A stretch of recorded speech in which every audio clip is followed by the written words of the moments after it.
Hey guys, good evening. How are you doing? And welcome to lesson number 2, personalities and other ways to use relative pronouns. So just a quick review. In the beginning, I gave you some examples of relative clauses and relative pronouns. We focused only on two, who or that, which are used to describe people. Okay? In this case, I had some examples of personalities, and then I would describe each personality and gave a small definition about each type of person, right? So easygoing person is someone who takes everything light.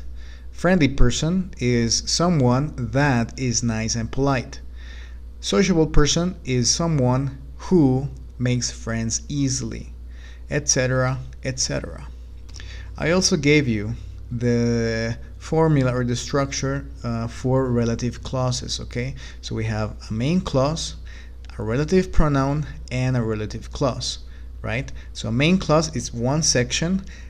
The relative pronoun is the word that links two different sentences, okay? So sentence number 1, a serious person. And sentence number 2, that person doesn't talk very much. So when you combine them, is a serious person is someone who doesn't talk very much. Okay? I also told you that there are more ways to use relative pronouns and relative clauses. So they don't have to be who or that. You could also use where, when, which, whose, whom, etc. Okay, but we're just focusing on using who or that for this unit. So returning to lesson number 2, this is exactly what I mean. We have two different sentences.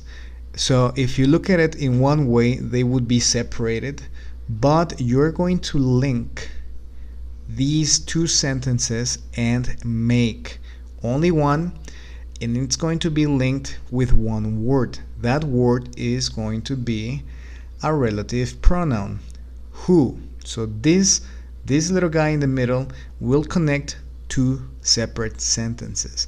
And how would that work? Well, basically, when you have, for example, in number 1, he's my coworker. Okay, so imagine in your job. Okay, so you have a coworker. Okay, and you would say something like, he's my coworker. But on a separate sentence, you would say something like, he doesn't talk too much. Okay, which would be totally fine. That would be correct. But the idea of relative clauses is that you can connect these two separate statements or separate sentences. How do you do that? Well, you use a relative pronoun and a relative clause. Okay, so instead of saying, he's my coworker, he doesn't talk too much, you could say, he's my coworker who doesn't talk too much. Okay, so that would be, for example, number 1. Then, number 2, you could say something like, I'd like to make new friends. They should be sociable and friendly. And you can combine these two sentences using a relative pronoun, in this case that. So remember, who or that are the same. And you would say something like, I'd like to make new friends that are sociable and friendly. Okay? Then, number 3, again, two separate sentences. Number 1, I have a brother. I can talk to him all day. So you can combine them into only one statement. I have a brother who I can talk to all day. Number 4, this is my grandma's house. I came to play all day with my cousins. You can connect it and say something like, this is my grandma's house where I came to play with my cousins. And finally, number 5, The Lion King was my favorite movie. I was 8 or 9 years old.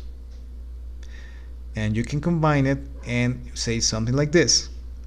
The Lion King was my favorite movie when I was a child.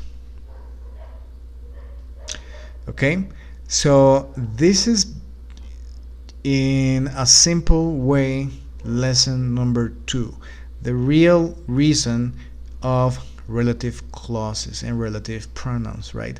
Like I said at the beginning, the idea is to connect two sentences into one. Okay, so instead of saying two separate things, you can combine them and have this as a result. Okay, so I'll see you for lesson number 3. Have a nice night.